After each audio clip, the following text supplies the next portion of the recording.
Yo, what is up? I'm Zach. Welcome back to my channel of RWBY Mythology. Today I bring you guys another RWBY discussion video. Today I'm going to bring you guys something that I've been wanting to talk about the vibe of RWBY having dark themes so far. And ever since RWBY Episode 7 Volume 9 and how really fucking dark it got on, the village committed suicide, and John and Ruby snap at each other, and John's going crazy, that sort of thing. And from that episode, it got real dark. And people are talking about it, how much it really hurts and sad, which I will get to that later. But Ruby has so many dark moments here and there, like, I don't know, the death of Pyrrha, the death of Penny twice, and a lot of death scenes here and there, which is kind of dark. And also some moment has a dark feeling and tone, like Iowa, one of the bomb, Mental, what else actually got the dark tone, Yang, or the entire team members of RWBY fall. Not only that, what else is something that actually had the dark tone? Oh, the Volume 6, where we learn the truth about Salem and the others. Yeah, that's dark. And also about the group are at this abandoned village that is taken over by these creepy looking Grim, the Apathy. And Volume 4, we have the Nickelavine, the one who caused the destruction of Ren's home village. That sort of thing. And not only that, the conflicts between Ren and Yang of their arguings about this and that, between Aniwa and Salem, the relics, all that stuff. And Volume 8, now we have a similar thing with John and Ruby, which is kind of, again, heartbreak, and how it got so dark, all of it, because Rooster Teeth know not to hold anything back when it comes to dark moments here and there. Not only that, they have the balls of almost killing off one of the main characters, or one out of the 4 main characters that get killed off. Washni almost died, quote unquote, by the hands of Cinder. If it wasn't for John's Simless awaken, Weiss would have died from severe injury, literally. And oh shit, okay, a lot of shit is going on these days. And really, ever since Volume 3, we started to get dark tone, and basically Rooster Teeth saying, this is some shit you're about to see more often. Not just the death, but also the tone of the dark theme that is coming to this volume. For the futures of volumes of RWBY. Volume 4, 5, 6, 7, and 8, and 9. Yeah, there are gonna be some light moments here and there, a little bit positive, but it's more than just black and white. There's also gray in the air, which some people completely don't understand when it comes to something like this along the way. And there's a lot of things I want to talk about John, but I want to say that in a separate video. If you guys have not seen my community tab, where there's something that just came to my mind. And also there's a video I watched that I heard from their side what's gonna happen to John and their theory, and I want to get my thoughts and theories about John for the rest of the volume, because we got 3 more episodes left. So and there's something I wanted to point out, is the lyrics from that episode 7 where Blake, Yang, and Weiss and John taking down the Jabberwockers clones. And if you guys listen very carefully, you actually hear the lyrics, what it actually is about. Hell, even the lyrics decided to give you guys a freaking dark tone a bit. And the lyrics and music is not just about the fight scene, it's also about Ruby's trauma, panic attack, and trauma. Basically, it says, you don't need me anymore. No, you don't see me anymore.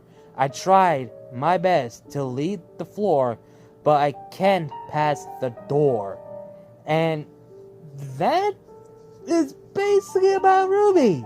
Not about the fight scene. It is basically about Ruby's point of view. Is kind of fucking dark.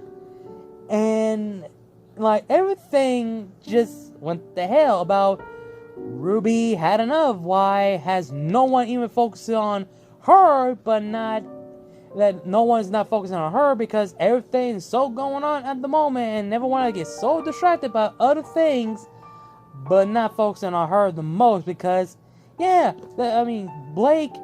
Yang and Weiss were the only two people who something new ain't right about Ruby, but they want to talk about it, but nope, some shit happens, and they just had to put that to the side and get out of this shitty situation. And like Ruby said, like what about me? What about how I feel? No time, right? Gotta get home. Gotta help John. Gotta find someone that don't screw everything up. Gotta stay positive, right? Let's smiles all around. Maybe we get all our feelings sorted out. Good for you, by the way. We are so happy for you. Oh, is it the bad time? Are we supposed to mourn John and mixed believe friends? Yeah, she literally fucking snapped. If you have seen my review, oh boy. And not only that, for John, it gave us confirm how old John is. It depends on how you see it. Ruby confirms that John has been in the ever after for 10 or 20 years. So that means he will be in 29 or 39 at the end of his 30s and 20s. Or 20s. It could be either one, but I feel like he's in his 39 because it makes almost sense with the white hair, part of his blonde hair, which is something that makes a lot more sense. And speaking of John, it's really fucked up. You see John snap for the first time. It's just heartbreak. It's just fuck, like blaming Ruby for let the village go committed suicide, like that they gone because of your fault. The walkers came for you because Neo hates you. Oh, let's not forget the one reason why we're in the ever after in the first place. And because it was your plan that didn't work. What about you? It's all about you. And John knew what the fuck he said. Yeah, he's like, I'm sorry, I know I'm not right, but I know I'm not okay, but who am I supposed to be? I've been alone for so long. Here, on the bridge, I was the first one to ever do it. I was the only one! And I have to live with that forever. In here or back home. That scene was a red flag, which I will say that in a separate video. I'm sorry, that scene was so fucking intense. And how dark it is. And it's just fuck.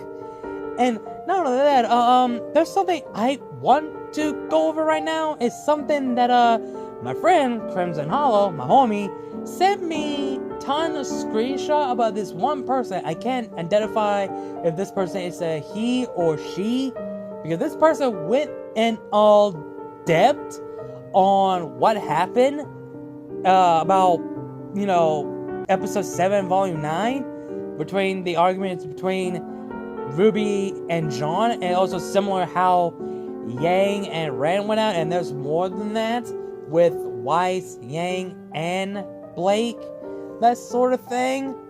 And oh boy, it is a long ass paragraph, but this person went on depth, so I'm using the voice reader so you guys can listen what this person has to say, because I can't read jack shit. But again, I can't identify if this person is he or she. So the voice reader is a female for reading this. So again, I can't identify of this person. And you guys will see the username, which is up here. So yeah. These were all what this person have to say, and it's really, really in fucking depth. Let's start with Yang. Yang has always been a character with a strong head on her shoulders, someone hardened by the incredibly painful past she had. But she's never let that past define her. On the contrary, it only made her kinder and more willing to fight for people so they don't have to go through the same suffering as she did. She always believed that as long as there is something they can do, they should at least try. Now Ron, on the other hand, he has a more realistic approach.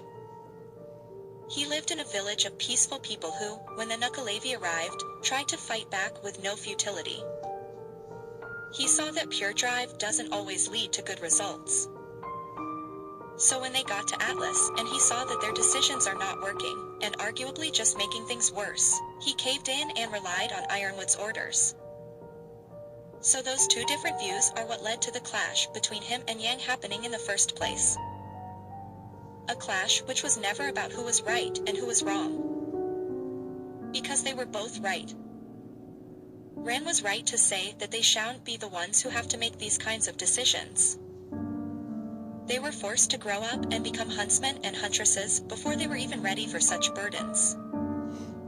But Yang was also right to say that they can't just sit around and give Ironwood what he wants, so he can just leave the people of Mantle to die. They can't just do nothing. And that's nothing new for Ron to hear either. His own father practically told him the same words. That scene was a clash between character beliefs, from the perspective of two people who were both forced to grow up because of not having a proper childhood, and who dealt with their own grief differently. And it's the same idea of John and Ruby. It's just that it's much, much worse. As much as Ron and Yang argued, they still kept it to their beliefs. They didn't directly insult what the other was thinking and why they were choosing to do what they were doing. On the other hand, Ruby and John went at each other where it hurt most. And it's a situation where, as far as they went, you can't exactly blame either one of them. Let's start with John. Time and time again, he kept having no control over losing the people around him. He kept trying and trying to save them, but the universe just proved him powerless every single time. And then he got into the ever after. He finally found a place that he could keep control over and keep everyone alive for as long as possible, even past them not even wanting that anymore.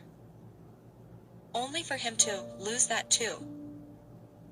There is only so much loss a person can take. So that grief turned into anger. He snapped at Ruby. And his anger isn't misplaced. After all, he is right. They were all stuck there in the ever after because of Ruby's plan. He got to spend decades in solitude, kept away from his team, from his family, because of Ruby's plan.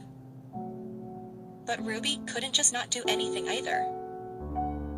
They had to save the people of Atlas and Mantle, and they arguably did.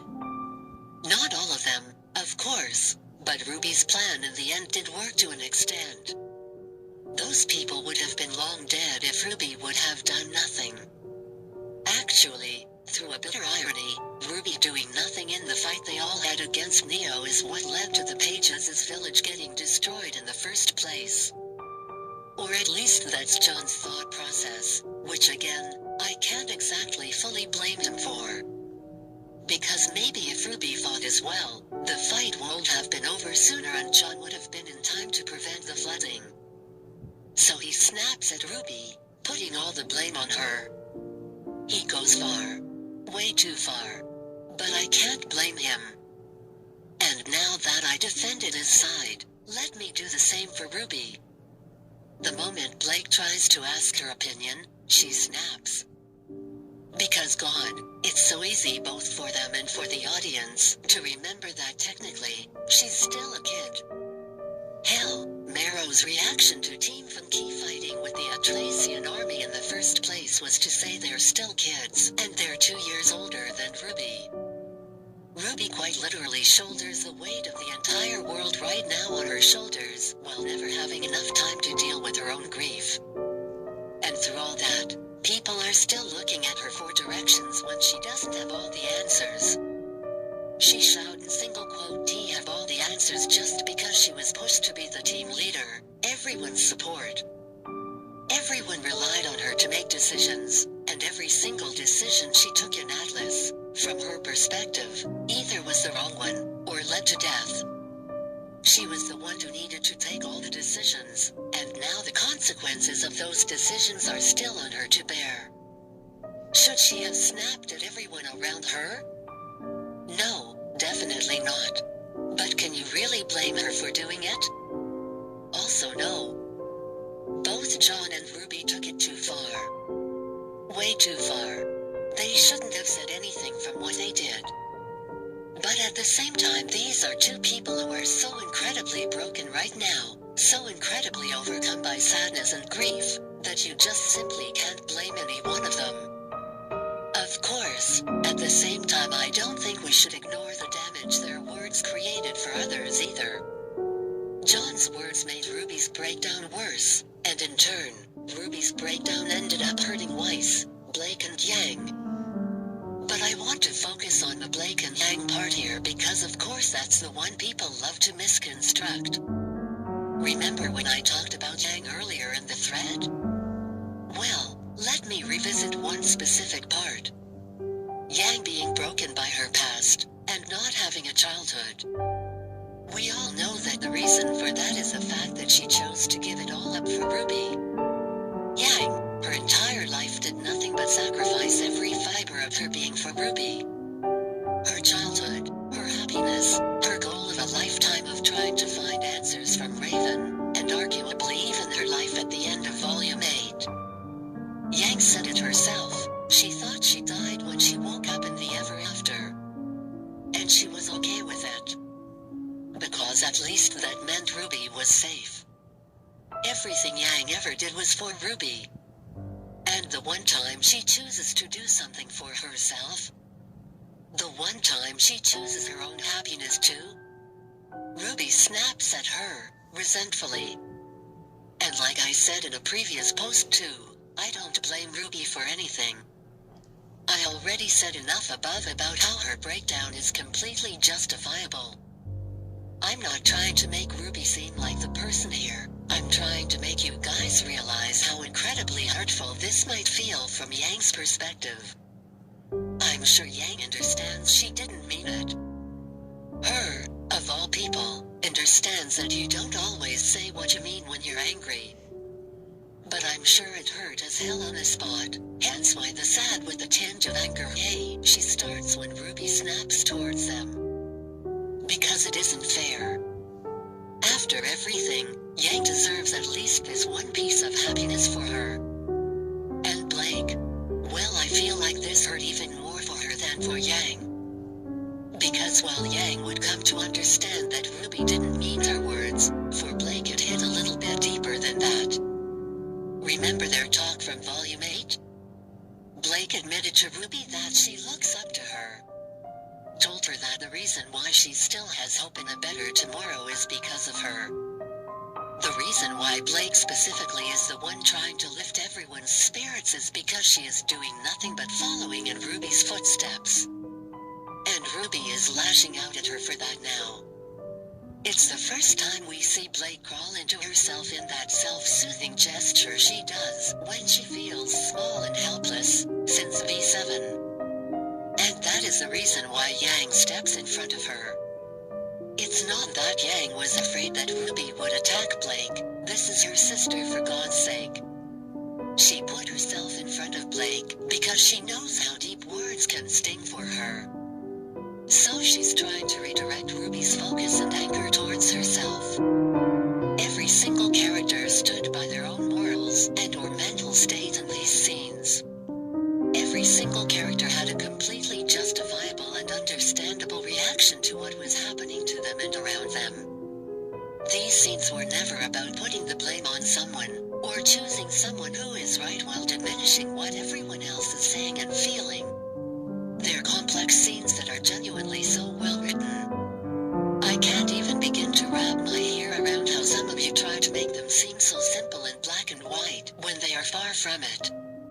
yeah, this person went on debt. And I mean debt. Like, oh, wow. Like, I never thought about that from Volume 8, how would that impact the Volume 9 later on? Because, keep this in mind, all this shit happened, like, what? A day or two ago, or almost a week or two when it all happened? And RWBY just had enough? And that's another thing I want to bring up about Yang saying that, okay, the one thing I don't understand is people are blaming the Bumblebee thing because of RWBY that... No, hold on. They blame it on the Bumblebee because Yang is a terrible sister and she stood up for Blake, which is fucking pathetic. Like this person went on about Yang stood up for RWBY, stood up for Blake because she wants to take that blow, but not like, hey, don't put this on her, put this on me. And she knows she fucked it up big time. Yeah, she could have done something, but it was too late. But how is that a terrible sister? Like, yeah, she fucked up big time. Yeah, she has her own problem.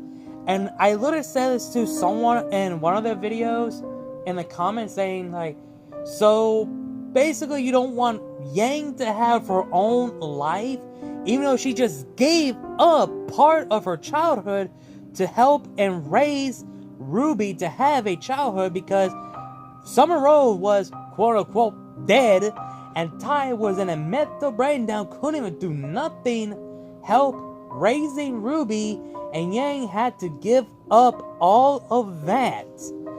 And so basically they're saying they want Yang not to have her own normal life and be the older sister, a mother-like figure to take care of RWBY for the rest of her life.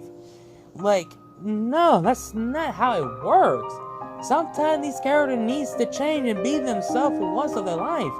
Hell, in Volume 1, Yang knew RWBY is growing up and she learns to let her go so she could have a normal life for once of her life. Something that she'd never get the chance because she gave up that childhood, her only one life that she never got the chance.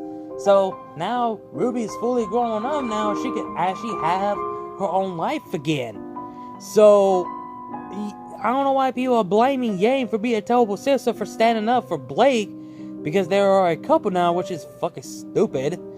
And not only that, there's another thing that's also really fucking sad about this. That scene between John and RWBY are arguing to each other is also a callback in Volume 4, where John and RWBY carrying poison conscious Crow at the Kuriyuri, where RWBY blamed herself the drag bow John ran nowhere involved, but John tells her that she lost everything. Her sister lost an arm, her teammates in the old situation right now, and we lost Penny, we lost Pyrrha, but you, despite everything what happened, you chose to be here because you gave us the courage to follow you. That's what John just said to RWBY. You gave us the courage to follow. John has been the most loyal and respectful friend to RWBY since day fucking one, and the first ever person after Weiss the first ever person that she became friends with in Volume 1. Literally, the first person that she started to like him as a friend and grew up with him as a friend. Because, keep this in mind, RWBY got in the Beacon Academy for 2 years. RWBY skipped her 2 years to get to the Beacon Academy, and John cheated his way to get into the Beacon Academy so he could fulfill his family legacy to be the greatest warrior, the greatest knight. And it's just that again, I have the image of that scene between Volume 4 and Episode 7, Chapter 7 in Volume 9, and it's so fucking sad. Like, fuck. Like, I don't know what to say. Like, RWBY has so many dark tones. Like, you know, the torture. Like, how Oscar went through. Oh, God, that was fucking dark. Like, real dark. And it's just... RWBY, this series has some really some dark tones moments here and there, even though I keep bringing up about Chapter 7 because how much dark theme it has. For fuck's sake, in the Ever After, they show fucking suicide. Like, all the villagers just want to die, but John just doesn't want it to happen. And the paper pleasers, they actually finally got the chance. They finally had the time to, because the Jabberwocker actually distracted John while he's protecting them, but also got the chance to commit a suicide, which is kind of fucked up and dark. Like, wow, okay.